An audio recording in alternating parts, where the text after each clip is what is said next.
In 1532, when Spanish conquistadors arrived in Peru, they encountered an empire that shouldn't have existed. The Inca Empire stretched over 2,500 miles from modern-day Colombia to Chile, controlled a population of approximately 10 million people, and had built infrastructure that rivaled Rome's at its peak. There were paved roads crossing mountain ranges at 16,000 feet elevation, suspension bridges spanning gorges hundreds of feet deep, massive stone fortresses constructed without mortar, and agricultural terraces carved into vertical mountainsides that still function today. The Spanish expected wealth, and they found it: temples covered in gold, royal estates filled with silver, warehouses stocked with textiles and food. But what stunned them more than the wealth was how it had been created. The Inca Empire had no money, no currency, no coins, no markets where goods were bought and sold. Yet somehow, this civilization had built one of the most sophisticated economic systems in human history, mobilizing millions of workers and resources across impossible terrain using methods that modern economists still struggle to categorize. The story begins not with the Inca themselves, but with the geography they inhabited. The Andean region of South America is one of the most challenging environments on Earth for building a civilization. The Andes Mountains create extreme altitude variations, from coastal deserts at sea level to highland plateaus at 13,000 feet. The climate ranges from tropical jungle to frozen tundra within a few hundred miles. Rivers carve deep valleys that isolate communities. Earthquakes are frequent. Agricultural land is scarce, mostly confined to narrow valley floors and steep hillsides. For most of human history, this geography prevented large-scale political unity. Dozens of small kingdoms and chiefdoms existed, each controlling a few valleys, unable to expand because the terrain made communication and transportation nearly impossible. But in the early 15th century, something changed. Around 1438, the Inca, originally a small ethnic group based in the Cusco Valley, began a rapid military expansion under the leadership of Pachacuti Inca Yupanqui. Within 50 years, the Inca had conquered an empire stretching 2,500 miles north to south. This expansion was not just military, it was economic. The Inca understood that controlling territory meant nothing without the ability to extract resources, move goods, and coordinate labor across vast distances. So, they built infrastructure on a scale that still astonishes engineers today. The Cupacian, the Inca royal road system, eventually covered approximately 25,000 miles, connecting coastal cities to highland fortresses, jungle outposts to desert valleys. These were not dirt paths. They were engineered roads, paved with stone, equipped with drainage systems, and maintained by state labor. The roads served a specific economic function. The Inca Empire operated what historians call a redistributive economy. This meant the state controlled production and distribution of goods. There was no private trade in the way we understand it. Instead, the empire collected resources through taxation in the form of labor, stored those resources in state warehouses, and redistributed them to workers, soldiers, priests, and administrators. The roads allowed officials to move resources from regions of surplus to regions of deficit. Coastal areas produced fish and cotton. Highland regions produced potatoes and wool. Jungle areas produced coca and exotic feathers. The Inca state collected portions of all these goods and moved them along the road network to where they were needed.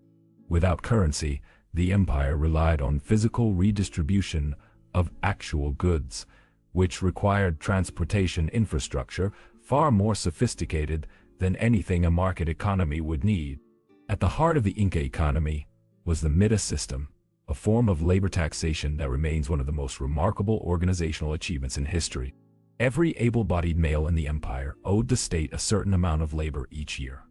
This wasn't slavery. It was a civic obligation, comparable to taxes in modern societies, but paid in work rather than money. The Mita labor could be used for anything the state needed: building roads, constructing temples, mining gold, serving in the army, farming state lands, or producing textiles in state workshops. The amount of labor owed varied by region and status. but typically amounted to several months per year. During their Mida service, workers were housed and fed by the state, and their families back home received support from communal resources. The scale of what the Inca accomplished through Mita labor is staggering. Consider Machu Picchu, the famous mountain citadel. The site sits at 7,970 feet elevation on a ridge between two peaks, accessible only by narrow mountain paths. The Inca constructed the entire complex using Mita labor, cutting granite blocks from quarries, transporting them up the mountain, shaping them to fit together without mortar, building terraces, palaces, temples, and water systems. No wheels, no iron tools, no large draft animals. Just human labor, organized through the Mida system, coordinated by state officials who manage logistics across months or years. Modern engineers estimate that building something like Machu Picchu today would require years of planning, heavy machinery, and hundreds of millions of dollars. The Inca did it with bronze chisels, stone hammers, and the labor of workers fulfilling their annual Mida obligation. But how did the Inca state keep track of all this? How did administrators know how much labor each region owed? How many people were working on which projects? How much food was stored in which warehouses? And where resources needed to be sent? The answer was the quipu, one of history's most enigmatic technologies. A quipu was a system of knotted strings used to record numerical data. A master cord had multiple pendant strings hanging from it, each with knots tied at specific positions. The knots represented numbers in a base 10 system. Different types of knots, positions on the string, and colors of string allowed the recording of complex data. Population counts, tribute obligations, warehouse inventories, and labor allocations. Trained officials called quipu kamayoks could read and create quipus, effectively functioning as accountants and record keepers for the empire. The sophistication of the quipu system is often underestimated. Recent research suggests quipus could encode not just numbers, but possibly narrative information, functioning as a form of three-dimensional writing. Regardless of their full capabilities, quipus were demonstrably effective as an administrative tool. The Inca state used them to manage an economy spanning millions of people across 2,500 miles, without any form of written language as Europeans understood it. Every village had quipucamayoks who recorded local production and labor contributions. Regional administrators collected this data and sent it up the hierarchy. At the imperial capital in Cusco, officials compiled information from across the empire, allowing the state to make decisions about resource allocation and labor deployment. This was economic planning on a scale that wouldn't be attempted again until the 20th century. The Inca agricultural system was equally innovative. Much of the Andean region is unsuitable for farming due to steep slopes, thin soil, and extreme temperature variation. The Inca solution was to build andenes, agricultural terraces carved into mountain cedars. These terraces used retaining walls to create flat planting surfaces, irrigation channels to distribute water, and layered soil to improve drainage and fertility. The result was a massive expansion of arable land. Terraces built by the Inca still function today, over 500 years later, a testament to their engineering quality. Some estimates suggest the Inca terracing system created more farmland in the Andes than currently exists in the region today. Because many ancient terraces have fallen into disrepair and not been maintained since the empire's collapse, the Inca also mastered altitude-based agriculture. They understood that different crops grew best at different elevations. Maize thrived in warm valleys at lower altitudes. Potatoes grew best at mid-elevations. Quinoa and other hardy crops could survive at high altitudes where temperatures dropped below freezing regularly. The Inca state controlled lands at multiple elevations, allowing it to cultivate a diverse array of crops and reduce the risk of famine from localized climate disasters. If a drought destroyed crops in the lowlands, highland potatoes could compensate. If frost killed high-altitude crops, valley maize remained. This vertical archipelago strategy, as historians call it, created food security through diversification in a way that flat agricultural regions couldn't replicate. Storage was another key innovation. The Inca built thousands of categorize state warehouses located along roads and near administrative centers. These weren't simple barns. Categorize were designed with ventilation systems, elevated floors to prevent moisture damage, and thick walls for insulation. They stored freeze-dried potatoes called chuno, dried meat, textiles, weapons, tools, and other goods collected through the MITA system. In times of famine, the state could open warehouses and distribute food to affected regions. During military campaigns, armies drew supplies from QLLKS along their route, allowing the Inca to project power over vast distances without relying on local plunder for provisions. Spanish chroniclers reported seeing warehouses so full of goods that the surplus had been stored for years, a level of logistical planning that impressed even the Europeans who had come to conquer. The Inca textile industry demonstrated how a non-monetary economy could still achieve specialization and quality. Textiles in the Inca Empire were not mere clothing. They were a measure of status, a form of wealth, and a critical economic resource. The finest textiles, made from vicuña wool and woven with intricate patterns, took months to produce and were reserved for nobility and religious purposes. The state controlled textile production through the MITA system. Women across the empire owed the state a certain amount of woven cloth each year, paid as a form of labor tax. The textiles they produced were collected in warehouses and redistributed to soldiers, officials, and workers. The state also maintained aquilawasi, houses of chosen women, where selected girls were trained to produce the highest quality textiles for the emperor and temples. This system allowed the Inca to produce millions of meters of cloth annually without any market for textiles or any use of money to purchase them. The absence of money in the Inca economy raises a fundamental question: why? Most civilizations that reached the organizational scale of the Inca Empire had developed some form of currency to facilitate trade and taxation. The Inca were aware of the concept. Neighboring regions used forms of money. The Inca conquered peoples who traded in markets, yet the Inca state never adopted currency. Historians debate why. One theory is that the empire's redistributive system worked so effectively that money was unnecessary.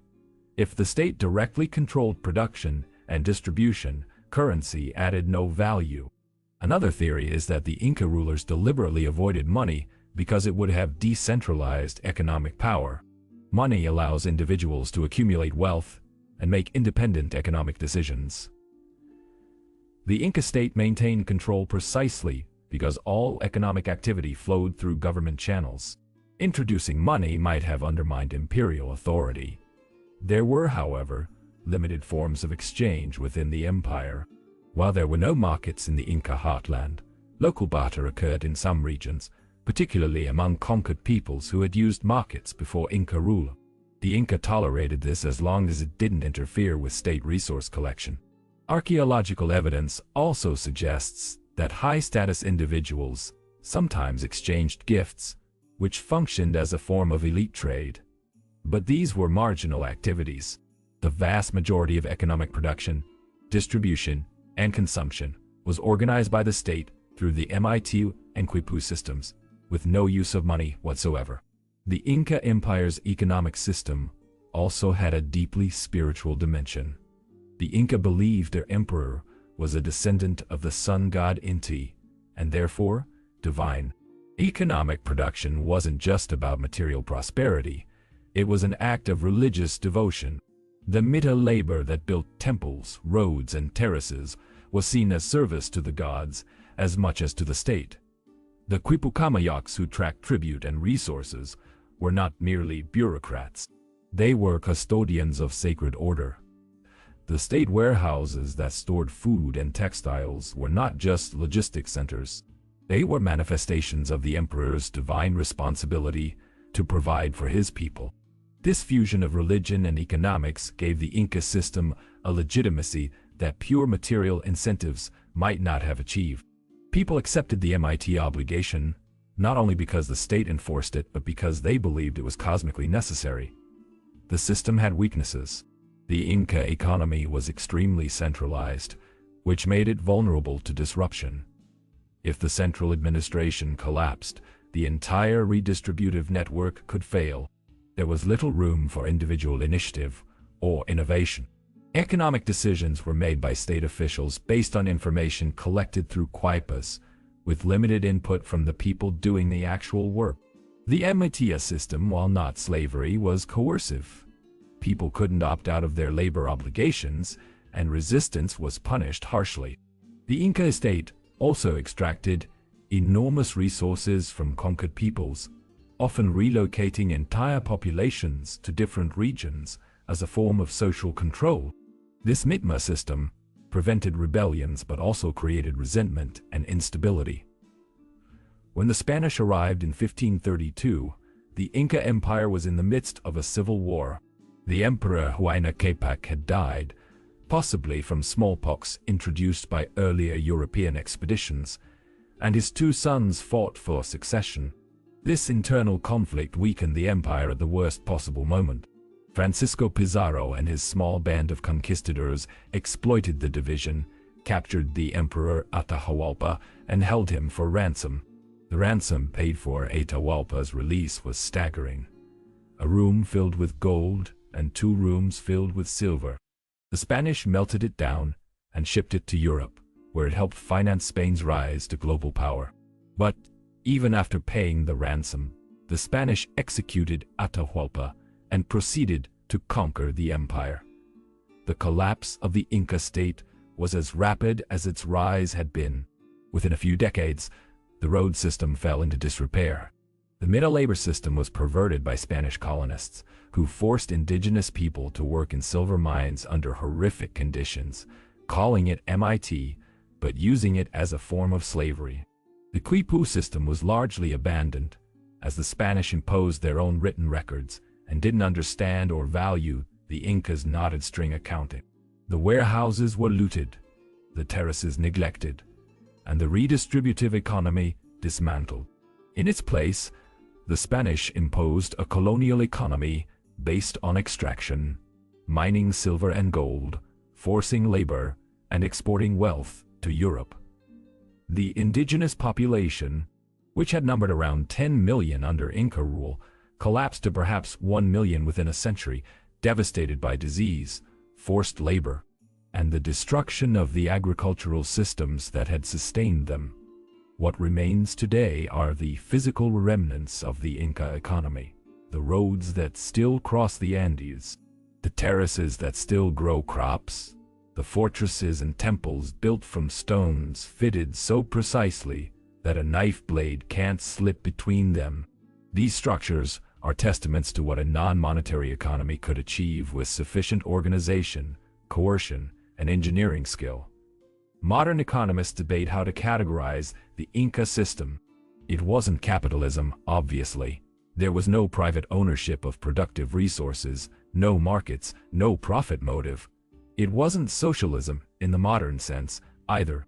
The state controlled the economy, but there was no ideology of equality or worker ownership. It was closer to what some call a tributary empire, where the state extracts resources through obligation rather than through market exchange. The Inca economy also challenges assumptions about efficiency. Market economies are often celebrated for their ability to allocate resources efficiently through price signals and competition. The Inca had neither, yet they built infrastructure that functioned for centuries, managed resources across an empire larger than most European kingdoms, and maintained food security in one of the world's most challenging environments. They did this through centralized planning, coerced labor, and an information system based on knotted strings. Whether this was efficient depends on how you define the term. If efficiency means maximizing individual freedom and consumer choice, the Inca economy was deeply inefficient. If efficiency means building lasting infrastructure and preventing famine, the Inca arguably did better than many market economies of their era. The MITA system, brutal as it could be, also had a logic that resonates with modern debates about taxation and public goods. In a market economy, governments collect taxes in money and use that money to pay for roads, schools, and other public infrastructure. The Inca collected taxes in labor and used that labor directly to build the roads, temples, and agricultural systems the society needed. The result was the same. Resources were transferred from individuals to the state to create collective benefits. The difference was that the Inca system required far more direct organization and oversight, because the state had to coordinate actual work, rather than simply redistribute money and let markets allocate labor. One of the most striking aspects of the Inca economy was its scale of construction. The Coapac-Yan road system alone represents an engineering achievement comparable to Rome's road network, built in far more difficult terrain and with far less advanced tools. The agricultural terraces, some estimates suggest, represent more human labor hours than the pyramids of Egypt. The state warehouses, fortresses, and irrigation systems required planning and coordination across decades. All of this was accomplished without money, without written language as Europeans understood it, and without the wheel for transportation. The Inca used llamas as pack animals, but llamas can only carry about 25–30 kilograms, far less than horses or oxen. Most heavy materials were moved by human labor, organized through the MITA system, and coordinated by officials using quipus to track logistics. The legacy of the Inca economy is complex. On one hand, it demonstrated that highly sophisticated economic organization is possible without money, markets, or individual property rights.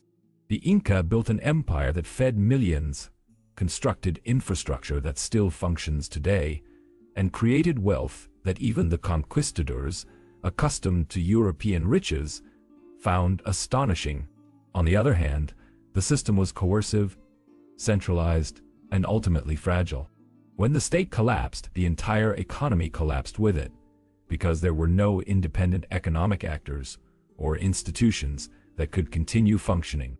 The Spanish conquest was devastating not just militarily but economically, because it destroyed the centralized systems that held the Inca economy together. Today, the Inca Empire is remembered primarily for its archaeological wonders. Machu Picchu, Sacsayhuaman, the massive stone walls of Cusco. These are impressive, but they are only the visible remnants of a far more complex system. The real achievement of the Inca was organizational. They figured out how to mobilize millions of people, move resources across impossible terrain, and maintain economic stability for over a century without using money. They did this through a combination of infrastructure, coercion, religion, and information technology in the form of the quipu. Whether we admire or criticize the system depends on what we value.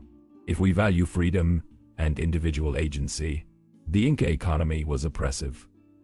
If we value collective achievement and material security, the Inca economy was remarkably successful. Modern economists and political scientists still study the Inca as an example of a command economy that actually worked, at least for a time. In the 20th century, socialist states attempted centralized planning on a large scale with mixed results. The Soviet Union built impressive infrastructure and industrialized rapidly, but also created inefficiencies, shortages, and coercion that eventually contributed to its collapse. The Inca faced similar trade-offs. Their system achieved monumental construction and food security, but it also required obedience, extracted enormous labor from conquered peoples, and collapsed rapidly when the central authority was disrupted. The lesson might be that command economies can achieve specific, large-scale goals, but they are vulnerable to disruption and tend to suppress the innovation and adaptability that come from decentralized decision-making. The quipu system in particular fascinates researchers. If quipus could indeed encode narrative information beyond numbers, they represent a form of writing unlike any other in human history, even if they were purely numerical. The fact that the Inca managed an empire using three-dimensional knotted strings rather than written text suggests that information technology can take forms radically different from what we consider standard. In an age where we store information digitally, the idea that a civilization used knots and colored strings to track economic data across millions of people seems almost science fiction. Yet it worked. The Inca state functioned. Taxes were collected, resources were distributed, and records were kept, all using quipus. The Inca road system also offers lessons. Modern infrastructure projects often take decades and cost billions, bogged down by bureaucracy, cost overruns, and political disputes. The Inca built 25,000 miles of roads through mountains, jungles, and deserts using pre-industrial technology and labor taxation. They did this because the state had the authority to mobilize labor directly, and because there was a clear purpose. The roads were essential to maintaining the redistributive economy. There were no debates about funding or competing priorities. The state decided roads were necessary, allocated MIT labor to build them, and the roads got built. This was authoritarian efficiency, and it came with all the moral costs of authoritarianism. But it was undeniably efficient in achieving the specific goal of infrastructure construction. The agricultural terraces are perhaps the most enduring legacy. Unlike roads, which require maintenance, well-built terraces can function for centuries with minimal intervention.